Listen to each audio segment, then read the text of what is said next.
Bonjour à toutes et à tous. Il y a une question que le patient ayant subi une pénoplastie me pose souvent.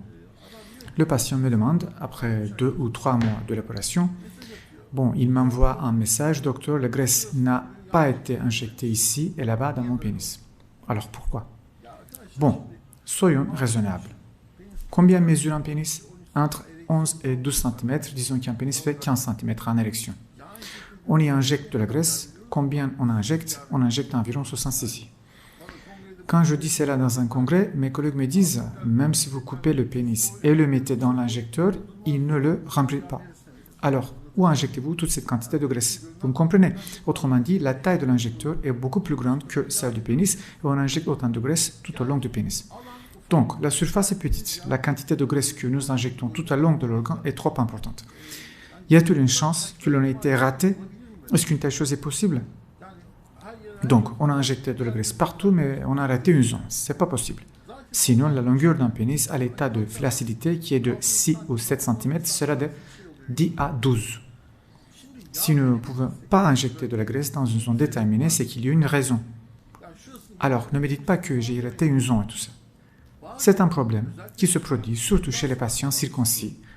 Parfois, la cicatrice de circoncision est trop serrée, alors elle se colle au fond. On injecte de la graisse tout autour du corps de la verge, on peut remplir la zone effondrée après la section du ligament suspenseur au fond du pénis par la graisse, on peut injecter la graisse facilement partout. Parfois, la zone qui entoure la cicatrice de la circoncision est inaccessible. La peau est si collée au fond. C'est quelque chose lié entièrement à la cicatrice de la circoncision. Il ne s'agit pas d'une erreur faite lors de l'opération. Après la circoncision, la peau cicatrise avec les sutures qui sont faites là et se collent au fond. C'est pourquoi la canule n'entre pas dans cette zone. J'ai vu pas mal de cas similaires à celui-ci. Nous avons pu injecter la graisse confortablement partout, mais la canule n'entre pas dans la ligne de suture. Écoutez, je filme toutes les opérations que j'effectue. Ça fait environ 11 ans. J'enregistre les vidéos de toutes les opérations de chaque patient. Si le patient s'est plaint de tout ça, je lui dis « Allons-y, regardons votre vidéo ». Si nous ne pouvons pas injecter de la graisse, il doit y avoir une raison. C'est ce que j'aimerais vous montrer. Parfois, on pousse la canule si fort que si on la pousse un peu plus, elle risque de percer les tissus, percer les glandes du pénis et en sortir. Vous me comprenez? On pousse bien. Si la canule ne pénètre pas, alors on ne peut rien faire. On n'injecte pas de la graisse dans cette zone. Je veux dire, la canule doit passer sous la peau pour que je puisse injecter la graisse. Vous voyez, parfois, certaines zones sont étroitement collées au fond. C'est à cause de la ligne de suture réalisée lors de la circoncision. Par exemple, cela ne se produit pas chez les patients non circoncis. Comme il n'y a pas de point de suture dans cette zone, la canule pénètre très facilement. Mais chez un patient circoncis, si la ligne de suture est collée au fond et ne permet pas à la canule de pénétrer, alors on pousse un peu, mais jusqu'à un certain point. On ne pousse pas assez fort pour ne pas percer et endommager le tissu. Ça ne sert à rien de faire ça. On doit placer autant de graisse que possible et mettre la canule là-dedans. Si la canule ne pénètre pas une telle zone, alors on ne peut pas y injecter de la graisse. Alors, permettez-moi de vous expliquer cela dans cette vidéo pour que vous sachiez. C'est pourquoi j'en parle. Parce que le patient me dit « Docteur, vous avez raté cette zone. » Est-ce possible? L'organe n'est pas si gros après tout.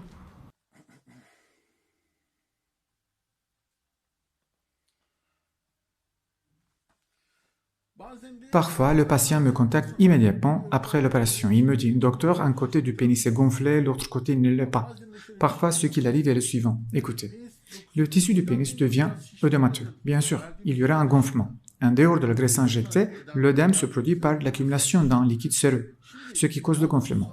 Le tissu adipeux n'est pas fluide, il ne coule pas à droite ou à gauche, mais le liquide séreux est fluide. Le patient est allongé d'un côté, le liquide séreux s'accumule du côté situé en dessous. On voit ce phénomène le plus dans les cas de la rhinoplastie. Après la rhinoplastie et après avoir enlevé le plâtre, il n'y a plus de bandage sur le nez. Le patient appelle le médecin il dit « Docteur, j'ai une narine plus petite que l'autre. » Alors pourquoi? C'est ce que je dis aux patients qui m'appellent pour ce type de plainte. Je dis vers 2-3 heures. Si c'est toujours le cas, revenez à la clinique et on verra. Disons que le patient est allongé sur le côté droit la nuit. L'œdème, tel qu'il est, migre vers le côté droit. Et qu'est-ce qui se passe-t-il? Puisque ce côté est gonflé, la narine semble petite. Il se lève le matin et se regarde dans le miroir et il dit « Ah, l'une des deux narines est petite et l'autre est grande. » Il m'appelle au téléphone, je demande de venir pour un examen clinique de contrôle l'après-midi. Alors, lorsque le patient se lève et commence à faire des mouvements pendant la journée, 1 heure ou 2 heures plus tard, cet œdème s'est à nouveau égalisé entre les deux côtés. Ce patient ne vient pas à la clinique l'après-midi parce qu'il voit que les deux narines sont égales. Comme je l'ai dit, si vous allongez d'un côté, l'œdème s'accumulera de ce côté.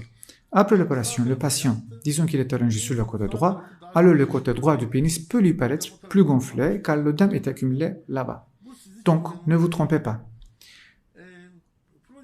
Ce n'est pas quelque chose de problématique. Tôt ou tard, l'œdème du pénis se résorbe. Il ne persiste pas. De plus, il peut parfois y avoir des adhérences dans le pénis et sous la peau. Mais à part la ligne de suture de la circoncision, on peut aussi évoquer les adhérences de la peau au fond du pénis situé à une infection de la zone. On a aussi des difficultés à pénétrer de telles zones à l'aide des canules. Il s'agit d'un cas que je vois très rarement, mais les adhérences pourraient également être causées par une injection de graisse réalisée auparavant. Le patient a subi une injection de graisse précédemment. Si une adhérence s'est produite au fond au moment où la graisse cicatrisait, il serait difficile pour la canule de pénétrer. Ou par exemple, si on a besoin d'une deuxième injection de graisse chez les patients qui ont déjà subi une injection auparavant, on doit attendre au moins 6 mois. En effet, lors de la première injection de graisse, le tissu se transforme en tissu fibreux et se durcit. On doit le laisser ramollir un peu pour que la canule puisse pénétrer. Si on injecte la graisse à des intervalles très courts, la canule ne serait pas capable de pénétrer. Puisque la canule ne peut pas pénétrer, on ne peut pas donc placer confortablement la graisse pour obtenir un épaississement homogène. Cela devient très difficile, donc le tissu doit se ramollir. Au moins 6 mois plus tard, même 9 mois, encore mieux si c'est un an. Le tissu devient bien ramolli, ce qui rend l'injection plus facile. Donc, s'il y a une adhérence, une fibrose ou quelque chose à l'intérieur qui empêchera la canule d'entrer, on ne peut pas donc placer la graisse dans cette zone, c'est aussi simple que ça. Un autre problème, c'est une condition assez rare, mais il faut absolument parler de ça. Je l'ai écrit dans une case sur mon site web. Déformation de l'anneau invisible, c'est ce que je l'appelle. On effectue une injection de graisse dans le pénis du patient sous la peau. Quand on place la graisse, c'était comme s'il y avait un anneau invisible quelque part. C'est comme s'il y avait un anneau serré. Quelque part sur le pénis ressemble à un anneau, il ne se dilate pas. Peu importe la quantité de graisse qu'on injecte, cette zone ne se dilate pas, elle ne s'étend pas. On a même essayé ceci. On a injecté la graisse en pénétrant juste au-dessus de cette zone étroite pour la forcer. Je pense que c'est une anomalie congénitale. Par exemple, il y a la maladie des brides amniotiques. Lors de la naissance, on observe une zone étroite sur les doigts des bébés, sur leurs mains et sur leurs bras. On dirait que quelque chose avait serré cette zone. Elle est restée aussi étroite comme s'il y avait une bague ou un bracelet invisible. Je pense que c'est une sorte très légère de cette maladie qui touche le pénis. Le devient trop serré, une zone qui ne s'étire pas. Lorsqu'on injecte la graisse, on se retrouve face à un pot qui est trop serré, une zone qui ne s'étire pas. Si cela se produit lors de l'injection, et c'est une anomalie qui passe inaperçue généralement à l'examen clinique, je dois admettre ça.